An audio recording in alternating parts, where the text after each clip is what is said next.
Yinka Quadri túbọ̀ dàgbà tó àwọn ní ẹ̀mí tí a fi ń mí lẹ́yìn Ọlọ́run torí wọ́n ní lẹ́yìn Ọlọ́run kò bí ìyàn àwọn ọ̀gá èèyàn ló kù àfìgbà yẹn recognize ọ̀gá wa Tajudeen Abelanre ẹ káàbọ̀ sà ẹ kú náwó èlé nǹkan rere kò ní wọ́n ní ọ̀jẹ̀ gbogbo wa Jamiu kàkà wa ọ̀gá wa àti gbogbo àwọn ọ̀gá tó kù recognition sì pọ̀ ńlẹ̀ mo ṣàrà àwọn olùfàlà àwọn Maomi wa Madam Ṣajẹ mama wa Fàlíwèrè pé àǹtí wa Níkẹ́ Bella ẹ̀gbọ́n wa ọ̀gá wa Yẹmí Àmọ́dù ọ̀gá wa Àrà mo ti dárúkọ olùfàlà àti gbogbo àwọn oléré orí ìtàgé àwọn ọ̀gá wa Spider Saketa Moro Yomi Fábíyì àbúrò mi Bọ́lá Oyèadéjọbí Ìyálọ́ládé mo kí yín kú oríire máa o ilé yín ò ní dàrú ọ̀nà yín ò ní dàrú ṣe rí tí a bá ń sọ ọ̀rọ̀ àwọn ọ̀gá wa yìí inú wa máa ń dùn àwa ò ṣiṣẹ́ pọ̀ o àá jèrè yẹn inú àtúbọ̀ jèrè wa ìyẹn ló máa jẹ́ kí n sọ anthem tí Kíkẹ́ Ọdúnfà ọmọ Ọdúnfà tó bá wà bí kọ́ máa bù because surprise lè kíní chairman go respect there more wonderful years ahead we will continue to be a blessing to us. Ẹ ò rí pọ́rúkọ ọmọ ní Rómọ ẹ̀yin ò rí pọ́rúkọ ọmọ ní Rómọ Alájà Adéadérèdé mo rí ìsà o orúkọ tí wọ́n sọ ẹ lòwò ẹ Ọláyímíkà ọmọ Quadri àbí ẹ ló gbé ọ̀là òró ní Kwara o ilé kọ̀ọ̀kan nílé bàbá rẹ̀ ọmọ Ládẹ́gàn Láyínká ọmọ Èṣìwọ́ ní Sọmọra ọmọ asọ́ni bọ̀dé ọmọ asọ́ni ọ̀kẹ́jẹ́ ọ̀kẹ́jẹ́ ọ̀kí olódò yìí jẹ́ àtètè kọ́kọ́ nílé rẹ̀ wò lókè ọ̀la ilẹ̀ o Ọláyímíkà àtètè kọ́kọ́ nílé rẹ̀ wò lókè ọ̀la ilẹ̀ o Ọláyímíkà lọ́jọ́ tí wọ́n ṣòro nílé bàbá tó bí ẹ lọ́mọ ara igbó ẹ̀rù wọn ò gbọdọ̀ dé Sọmọra èrò ìtajà yìí tí wọn ò gbọdọ̀ jẹ́ bẹ́ẹ̀ wo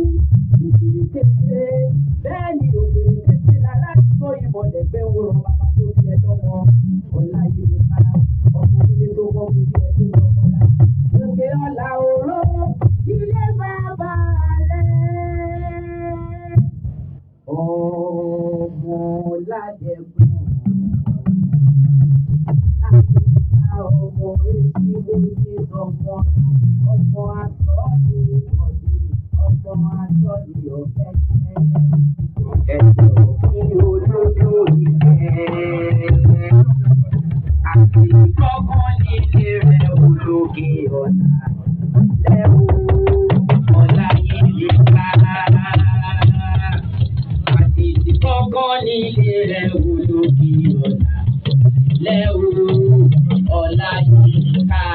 Ọ̀gá ìdájọ́ sọ pé kí ló gbọ́mọ rẹ̀ lu òkun kí ló gbọ́mọdé gbèrè ọ̀sà o àpèkánú kò yí máa lé jọjọ jẹ́ ní ẹ lọ́wọ́ òtítọ́ lajẹ́ ìlíyà tó lẹ́gbin èlé ẹ̀bọ̀rà àjọ̀dá fún dàbọ̀ jẹ́ ń bá ọ nílé ilé kókó ságbé o àwọn ọmọ adá wọn ló pè èṣù wo lówó ò ní jẹ́ ohun ẹ gègèlè ìgbàjà ó dọwọ́ rẹ ìrètí ẹ àforíjì ẹ o alálẹ̀ òru ní jẹ́ orí bí ìjà òjò là á fọwọ́ tì ẹ o Ọláyínká máa ní ṣó òró nílé rẹ̀ ọmọ Akin. Thank you very much for the great knowledge you imbibe on us.